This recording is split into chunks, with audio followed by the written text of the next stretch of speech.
अस्सलाम वालेकुम व्यूवर्स। तो कैसे हैं आप सब? मेरा नाम है Jawad Khan. Welcome back to cars run channel. Viewers, आज मैं आप लोगों के लिए लेकर आया हूँ 22.5 लाख की बजट में Honda Civic VTI automatic hard top के साथ 2007 मॉडल लाहौर रजिस्टर्ड। गाड़ी में थोड़ी बहुत टचिंग है, इसलिए इसकी डिमांड 22.5 लाख है और ये प्राइस भी निगोशिएबल है। ये आप लोगों को मिलेगी व्हील्स प्रो के पास। इनकी लोकेशन है Almas car village, ring road, Peshawar. इनकी जो भी डिटेल्स है वो आप लोगों को नीचे डिस्क्रिप्शन बॉक्स में मिल जाएगी। कुछ ही दिन पहले मैंने इसमें एक वाइट कलर का रिव्यू किया था, टॉप ऑफ लाइन वेरिएंट थी। उसकी डिमांड 36 लाख थी क्योंकि वो टोटल जेनवन थी, लो माइलेज में थी। इस गाड़ी में टचिंग है, 3 से 4 पीसों की टचिंग है, इसलिए इसकी डिमांड 22.5 लाख है। और बाकी overall engine wise, suspension wise गाड़ी बहुत ही बेहतरीन है। कोई मेन एक्सीडेंट वगैरह नहीं है। टचिंग की वजह से ना इसमें थोड़ी बहुत जो पेंट वगैरह है वो आ गया है। बाकी ओवरऑल गाड़ी चलने फिरने में बहुत ही बेहतरीन है और ये वीटीआई ऑटोमेटिक वेरिएंट है हार्ड टॉप में। तो आइए करते हैं इसका डिटेल से रिव्यू और चेक करते हैं कि वीटीआई ऑटोमेटिक वेरिएंट में हमें क्या चीज़ें देखने को मिलती थी 2007 में। फ्रंट लुक की बात की जाए तो सिविक रिबॉर्न फ्रंट साइड से बहुत ही एग्रेसिव किस्म की लुक प्रोवाइड करती है। मार्केट में बहुत सारे ऐसे लोग भी हैं जो कि स्पेशली इस शेप को पसंद करते हैं। इसमें बहुत सारे वेरिएंट्स अवेलेबल है और वो सारे वेरिएंट्स फ्रंट साइड से ऑलमोस्ट सेम ही लुक प्रोवाइड करती है और ये प्री फेस्टिव वाली शेप है। सिविक रिबॉर्न के फ्रंट वाइपर्स ऑपोजिट साइड पे काम करते हैं। इसका फ़ायदा ये होगा कि आपकी फ्रंट विंडस्क्रीन टोटली क्लीन होगी। ये सिर्फ सिविक रिबॉर्न ही ऑफर करती है। फ्रंट साइड पे सिंपल सी ग्रिल दी गई है क्रोम फिनिशिंग के साथ, जिसमें आफ्टर मार्केट कैमरा वगैरह भी ऐड किया गया है। इसमें मिल जाएंगे क्रिस्टल क्लियर हेडलाइट्स, जहाँ पे स्मोक का भी टच दिया गया है। लो और हाई के लिए अलग से पॉइंट देखने को मिल जाते हैं। बाकी इनमें कोई एडवांस फीचर्स आप लोगों को नहीं मिलते। साथ ही इसमें फॉग लैंप्स भी लगे हैं, जिसमें जो है आफ्टर मार्केट एलईडीज़ वगैरह भी ऐड की गई हैं। तो ओवरऑल फ्रंट लुक की बात की जाए तो सिविक रिबॉर्न ब्लैक में और भी ज़्यादा एग्रेसिव किस्म की लुक प्रोवाइड करती है। साइड प्रोफाइल की बात की जाए तो सिविक रिबॉर्न की ओवरऑल शेप भी एरोडायनामिक है। होंडा ने इसकी लुक्स और पावर के ऊपर बहुत ही ज़्यादा फोकस किया था।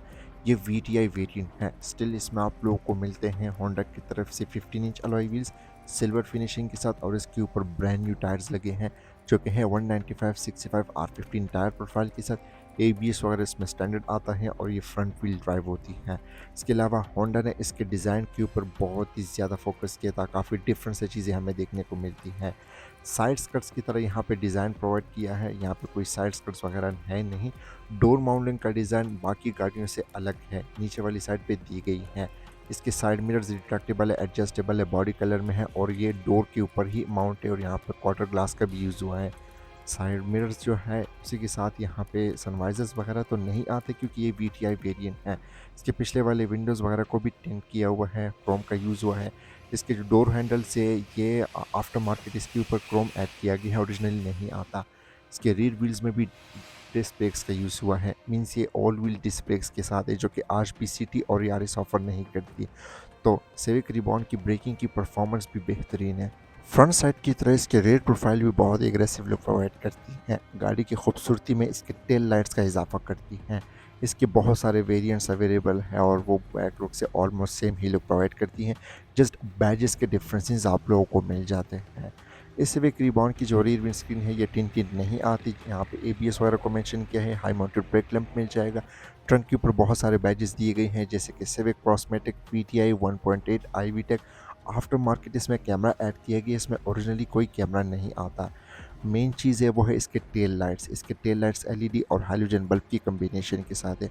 बहुत ही खूबसूरत और एग्रेसिव किस्म की लुक भी प्रोवाइड करती है। जापानीज़ वेरिएंट के टेल लाइट्स हल्के से डिफरेंट होते हैं।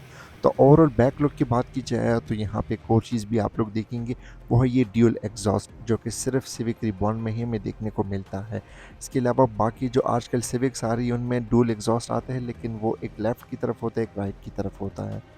एक्सटीरियर की तरह इसका इंटीरियर डिज़ाइन भी काफ़ी एग्रेसिव लुक प्रोवाइड करती है। ये टू टोन इंटीरियर कलर के साथ है। इसका जो डैशबोर्ड है ये स्प्लिट में आता है और ये थोड़ी बहुत एक्स्ट्रा फीचर्स भी ऑफर करती है।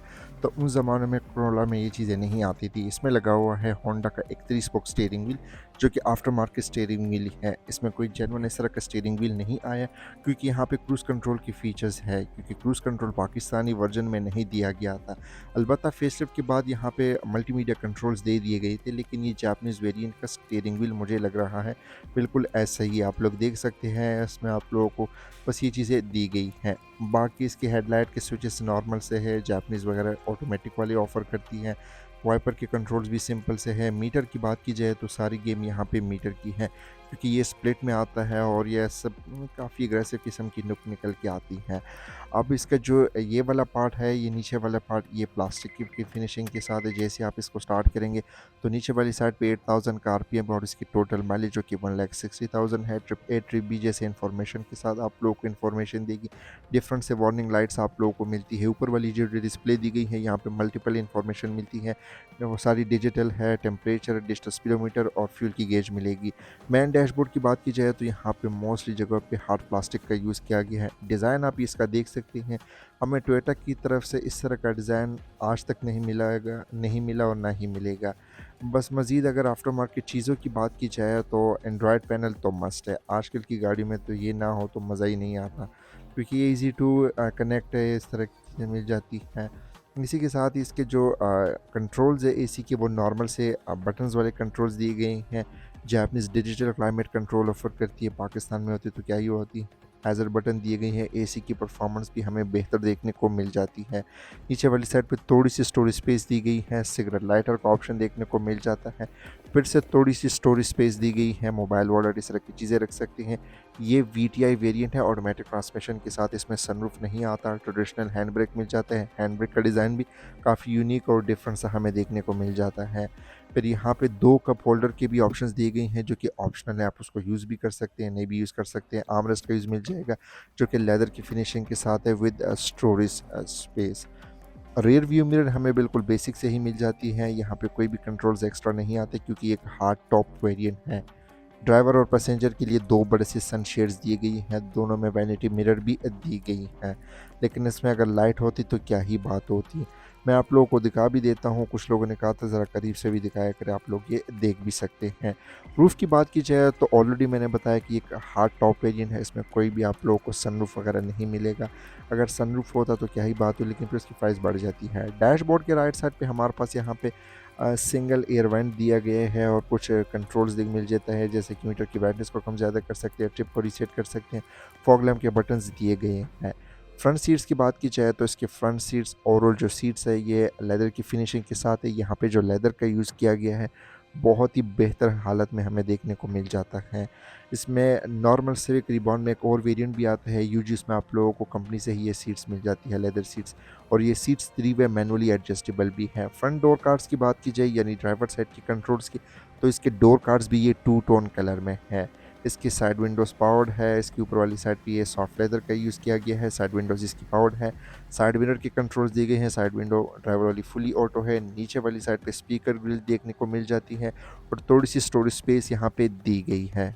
रेयर कैबिन की बात की जाए तो यहाँ पे भी हमें अच्छी खासी चीज़ें देखने को मिल जाती हैं। एक तो सीटिंग कैपेसिटी और इसके रीड सीट्स।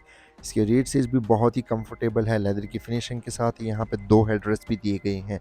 सीट्स के सेंटर में आर्मरेस्ट का भी यूज़ देखने को मिल जाता है। अगर सीटिंग कैपेसिटी की बात की जाए और लेग स्पेस की, तो यहाँ पे मैं खुद पर्सनली बैठा हूँ और मेरे साथ 2 लोग इजीली और भी कंफर्टेबली बैठ सकते हैं।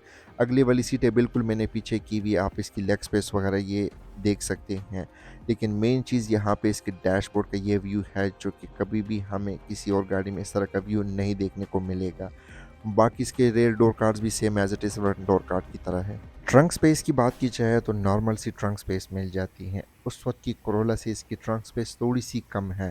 खैर यहाँ पे फिर भी ईजिली 3 से 4 लोगों का लगेज फिट आ सकता है। डिपेंड करते हैं कि आपके पास कितना लगेज है और गाड़ी की कंडीशन का अंदाज़ा आप इसके ट्रंक से भी लगा सकते हैं कि बैक साइड से हिट वगैरह तो नहीं है। और अगर हम मज़ीद चीज़ों की बात करें तो इसमें स्पेयर टायर मिल जाता है। उसके आसपास कलर की जो परफॉर्मेंस है वो तो ठीक ठाक है। टूल किट इस तरह की चीज़ें दी गई है। ट्रंक के इनर साइड पे प्रॉपर इंसुलेशन का यूज़ किया गया है, जो कि आफ्टर मार्केट है।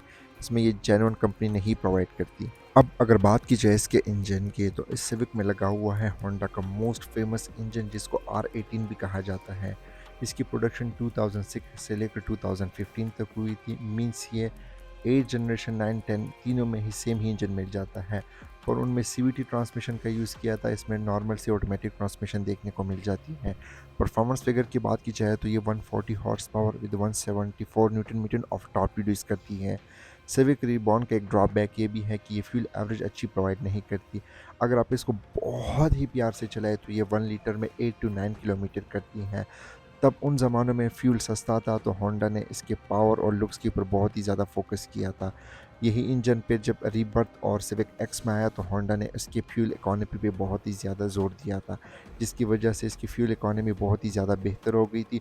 और पाकिस्तान में तो सिविक एक्स में फिर सीवीटी ट्रांसमिशन भी आ गई थी, जिसकी वजह से गियर की स्मूथनेस और उसके साथ ही फ्यूल एवरेज और भी बेहतर हो गई थी। अच्छा तो व्यूवर्स कैसे लगी आप लोगों को ये Honda Civic VTI automatic 2007 model? Comment section में अपनी फीडबैक से आगाह कर सकते हैं। अगर आप लोग मेरे रिव्यूज़ पसंद आती है तो मेरी वीडियोस को लाइक कर दे, कमेंट कर दे, दोस्तों के साथ शेयर भी कर लें। सो आज के लिए इतना ही, मिलते हैं फिर अगले रिव्यू में, तब तक के लिए अपना ख्याल रखिए। अस्सलाम वालेकुम, अल्लाह हाफिज़।